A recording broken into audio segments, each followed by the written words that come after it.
Good morning sir. Good morning. मैं आज आपसे एक बहुत ही कॉमन क्वेश्चन पूछ रहा हूँ जो मुझसे काफ़ी सारे पेशेंट्स पूछते हैं यूट्रस के बारे में, कि हमारा हाइपोप्लास्टिक यूट्रस है, हमारा बाइकॉर्नेट यूट्रस है, हमारा यूनिकॉर्नेट यूट्रस है और फिर काफ़ी सारे यूट्रसेस हैं। तो मैं आपसे ये पूछूंगा कि यूट्रस कितने टाइप के होते हैं, यूट्रसेस का वर्क क्या होता है, ये कैसे काम करते हैं और इनका रोल क्या होता है। नहीं, तो आपसे जो क्वेश्चन किया जाता है वो उस यूट्रस के साथ में इनफर्टिलिटी के रिलेटेड कि एबॉर्शन के रिलेटेड? इनफर्टिलिटी और एबॉर्शन दोनों से रिलेटेड दोनों क्वेश्चन से है। यस। रिलेटेड। ये मैं इसलिए क्वेश्चन को इस टर्न में ला रहा हूँ क्योंकि यूट्रस एक ऐसी चीज़ है जो कि एक डेवलपमेंट से बनती है फीमेल में। और जो मैं रेफरेंस दे रहा हूँ वो मैं आपको कोट करना चाहता हूँ कि मैं किस बुक को फॉलो करता हूँ। ये विलियम्स गायनिकोलॉजी है और इसकी हार्ड कॉपी अभी हमारे पास मैं प्रेजेंट में नहीं है, बट मैं इसी को पढ़ता हूँ। और ये विलियम्स गायनिकोलॉजी है और ये इसका लेटेस्ट एडिशन है। इसका जो 446 पेज है, इसमें यदि आप जाओगे तो आपको बहुत सारे यूट्रस के एनाटॉमिकल डिसऑर्डर्स मिलेंगे। ये क्या होते हैं मैं आपको एक एक करके इसमें ड्राइंग बना के बताता हूँ कि एक्चुअली ये हाइपोप्लासिया एजेनेसिस क्या होता है, यूनिकॉर्नुएट क्या होता है। जो हाइपोप्लेसिया होता है वो वेजाइनल भी हो सकता है, सर्वाइकल हो सकता है, फंडल हो सकता है, ट्यूबल हो सकता है, कंबाइंड हो सकता है। यूट्रस डाइडेल्फस क्या होता है। यदि आप इधर देखोगे तो यूनिकॉर्नुएट की वैरायटीज़ क्या होती हैं। ये जो डिटेल दिया हुआ है वो कैसे बनती है मैं एम्ब्रियोलॉजिकली आपको बता रहा हूँ। बाइकॉर्नुएट यूट्रस क्या होता है, डाइडेल्फस क्या होता है, सेप्टेट को हम कब ऑपरेट करें कि सेप्टेट यूट्रस को ठीक करें, आर्कुएट क्या होता है। इसमें मैं उतना नहीं जाऊँगा, डाइथेल स्टिलवेस्ट्रॉल में ये आजकल यूज़ नहीं होता। तो ये एक बेसिक डिवीज़न है यूट्रस का। तो आपका जो क्वेश्चन है वो क्या पूछते हैं लोग कि हमारा यूनिकॉर्नेट यूट्रस है, क्या इसमें प्रेगनेंसी संभव है। हमारा बाइकॉर्नेट यूट्रस है, हमारा सेप्टेट यूट्रस है और हमें प्रेगनेंसी नहीं हो रही है। ये सारे क्वेश्चंस रहते हैं। देखिए, मैं आपको एक चीज़ बड़ी सिंपल बता रहा हूँ कि जो भी यूट्रस, चाहे यूनिकॉर्नुएट हो, चाहे बाइकॉर्नुएट हो, चाहे डाइडेल्फस हो, यदि रेगुलरली उसमें मेंस्ट्रुएशन हो रहा है, यदि महिला को, लेडी को हर महीने एक पीरियड आता है और उसको पैड लेना पड़ता है और वो साइक्लिकल ब्लीडिंग होती है, या फिर कोई दवाई लेने से यदि उसको पीरियड आ जाता है, तो वो यूट्रस फंक्शनिंग है, मतलब वो यूट्रस प्रेजेंट है। 70 to 80 क्या 85% तक चांस है कि वो जैसा भी है उसमें प्रेगनेंसी हो सकती है। अब प्रेगनेंसी होने पे वो कितनी चलेगी या कैसे होगा वो डिपेंड करता है यूट्रस के शेप और साइज़ पे। पर हाइपोप्लास्टिक यूट्रस को हम तब बोल सकते हैं जब यूट्रस फंक्शन नहीं कर रही हो, बट हम उसको यदि दवाई से चलाएं तो उसमें से पीरियड आ गया। इसका मतलब वो दिखने में छोटी है पर फंक्शनल है। दूसरी एक यूट्रस ऐसी है कि जिसमें दवाई देने से भी कुछ नहीं होता, उसमें यूट्रस की जगह पे एक नोड्यूल है, मतलब वो मुलेरियन एजेनेसिस, उसमें आपको यूट्रस ट्रांसप्लांट के अलावा कोई चांस नहीं है। यूट्राइन ट्रांसप्लांट अभी बहुत कॉमन नहीं है, वेरी डिफ़िकल्ट। उसमें कई बार सरोगेसी लेनी पड़ती है। तो जो मैं इसको बताता हूँ यूट्रस बनता कैसे है। नॉर्मली दो ट्यूब बनती है महिलाओं में, इसको मुलेरियन डक्ट बोलते हैं। अब मुलेरियन डक्ट कैसे बनती है, उसके साथ में एक वुल्फियन डक्ट होता है, मैं उतना डिटेल में नहीं जा रहा हूँ, पर मुलेरियन दो ट्यूब बनती है। ये ट्यूब पास आती है एक दूसरे के, तो जो इसके भीतर वाला जो पार्ट है वो आपस में जोड़ने लगता है। इसका मतलब ये दोनों ट्यूब जब जुड़ी तो यहाँ पर एक जुड़े हुए ट्यूब का एक फॉर्म आ गया। ये एनिमल्स में ऐसे ही रह जाता है। इसका जो मुंह है उसको सर्विक्स बोलते हैं। अब ग्रेजुअली क्या होता है कि ये जो ट्यूब जुड़ी, इसका जो बीच का जो पोर्शन है वो पोर्शन धीरे धीरे गायब होने लगता है, तो एक ही मुंह बनता है। ये जो पोर्शन है ये भी धीरे धीरे गायब होता है।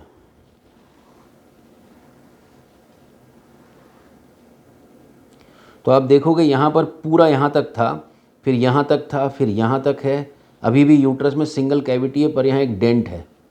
धीरे धीरे क्या होता है कि ये डेंट और छोटा होता जाता है।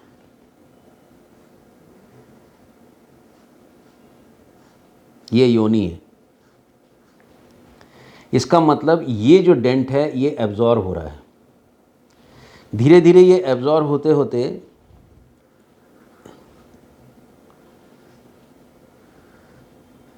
इस शेप में आ जाता है। ये एक थोड़ा सा डेंट बचा है और फिर क्या होता है कि ये एक नॉर्मल यूट्रस के शेप में आ जाता है। ये यूट्रस का मुंह है, ये उसकी ट्यूब्स हो गई। अब आप जो बात कर रहे हो कि unicornuate uterus, bicornuate uterus, uterus diadelphous, ये सब इसी में आते हैं। ये एक नॉर्मल यूट्रस है। यदि आप इसको बोलोगे तो एक आर्कुएट यूट्रस है। यदि आप इसको बोलोगे तो ये दोनों सेप्टेट यूट्रस है। यदि इसमें एक ही कैविटी है और एक ही सर्विक्स है, ये यूट्रस डाइडल्फस है। ये बाइकॉर्नुएट यूट्रस है। यदि ये पूरी तक नीचे चल रही तो ये डाइडेल्फस है। अब बात आती है कि इसमें प्रेगनेंसी, सबसे इम्पॉर्टेंट बात उसके पहले कि चूंकि यूट्रस है तो इसमें से पीरियड आएगा। यूट्रस का जो चलना और उसका एक्टिविटी, इसके बाजू में जो अंडाशय है, उस अंडाशय में जो अंडे बनते हैं, एक फॉलिकल बनता है, उसके भीतर अंडा बनता है।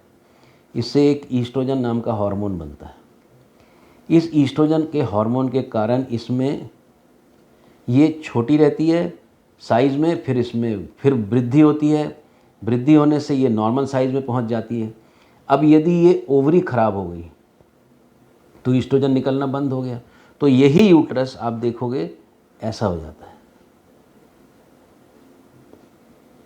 मतलब ये यूट्रस छोटा होके, इसको हम हाइपोप्लास्टिक यूट्रस बोल सकते हैं। बट इसमें यदि मैंने ईस्ट्रोजन देना स्टार्ट किया तो यही यूट्रस चेंज होके बड़ा हो जाएगा। मतलब ये यूट्रस फंक्शनिंग है, इसको चलाने वाला हार्मोन नहीं है, इसलिए ये हाइपोप्लेसिया की तरफ दिख रहा है। यदि इसमें एंडोमेट्रियम अच्छा है तो ये पीरियड भी देगा। इसका मतलब यूट्रस हाइपोप्लास्टिक यूजुअली तभी होता है जब ईस्ट्रोजन की कमी हो। ईस्ट्रोजन की कमी यूजुअली तभी होती है जब ओवरी फंक्शन नहीं कर रही हो। ओवरी फंक्शन नहीं करने के दो रीज़न हो सकते हैं, या तो ओवरी में ही फॉल्ट हो, खुद फैक्ट्री में फॉल्ट हो, या फिर उसको चलाने वाला मैनेजमेंट में फॉल्ट हो। मैं उस डिटेल में अभी नहीं जा रहा हूँ। दूसरा आपका एक क्वेश्चन था कि इसमें एबॉर्शन या प्रेगनेंसी, जितना आपके यूट्रस की कैविटी में डिस्टॉर्शन रहेगा, जितने आपके यूट्रस की जगह में विकार रहेंगे, डिस्टॉर्शन रहेगा, प्रेगनेंसी होने में थोड़ी प्रॉब्लम हो सकती है। थोड़ी इसलिए बोल रहा हूँ कि यदि यूट्रस रहे तो प्रेगनेंसी यहाँ हो जाती है। बट यदि यहाँ पर जो सप्लाई है, ब्लड सप्लाई इधर से हो, तो इसमें एबॉर्शन के रेट बढ़ते हैं। यदि इसमें बच्चा ठहरता है तो चूंकि इसमें जगह कम है तो इसमें प्री मैच्योर डिलीवरी होने के खतरे रहते हैं। बट बार बार मैं ये कहता हूँ कि यदि ये ट्यूब अच्छी है तो इसमें प्रेगनेंसी ज़रूर होती है। प्रेगनेंसी भले ही पूरी ना चले, प्रेगनेंसी भले ही एबॉर्ट करे, तब हम कह सकते हैं कि यूट्रन एक फैक्टर है जिसके कारण ये हो रहा है। तब हम इसका रिपेयर करते हैं, इसको काट देते हैं हिस्टोस्कोपी से। अदरवाइज़ मेरा एक व्यू ये रहता है कि जब तक यूट्रस में प्रेगनेंसी हो के ये टेस्ट नहीं किया गया कि इसके कारण रिपीटेड एबॉर्शन हो रहा है, तब तक यूट्राइन सर्जरी, हिस्टोस्कोपिक सर्जरी से, ये मेरा पर्सनल अभिमत है, बचना चाहिए। पर यदि इनफर्टिलिटी है और हमको सेप्टा दिखता है तो यूजुअली हम इस जगह को काट के इसको प्लेन कर देते हैं। तो ये एक, अब आपका कहना ये है कि यूनिकॉर्नुएट यूट्रस, सपोज ये वाला डेवलपमेंट ही नहीं हुआ एक ट्यूब का, तो एक ही ट्यूब डेवलप हुई, मतलब हम इसको यदि हटा दें यहाँ से तो ये ट्यूब डेवलप हुई, तो इसको हम फिर क्या करेंगे, यूनिकॉर्नुएट। यूनिकॉर्नुएट यूट्रस भी एक यूट्रस है, उसमें भी प्रेगनेंसी होती है और उस प्रेगनेंसी में भी फुल टर्म तक प्रेगनेंसी जाती है, but related to normal uterus, premature delivery होने का चांस, एबॉर्शन का थोड़ा बढ़ना, ये कॉमन है। अदरवाइज बहुत सारी प्रेगनेंसीज़ में तो ये पता भी नहीं चलता कि यूट्रस में प्रॉब्लम था। जब हम सीज़र करते हैं तब पता चलता है कि यूट्रस में ये फॉल्ट है। तो आपका जो क्वेश्चन था, क्या क्वेश्चन था? क्वेश्चन ये था कि यूट्रस में साइज और जो यूट्रस होते हैं वो कैसे वर्क करते हैं, उसका रोल क्या होता है। तो ये तो आपने मुझे बताया। मेरा एक क्वेश्चन है जो लोग मुझसे पूछते हैं, यहाँ पे आपने बताया कि यूट्रस का साइज छोटा था तो आपने अलग से एस्ट्रोजन दिया। यस।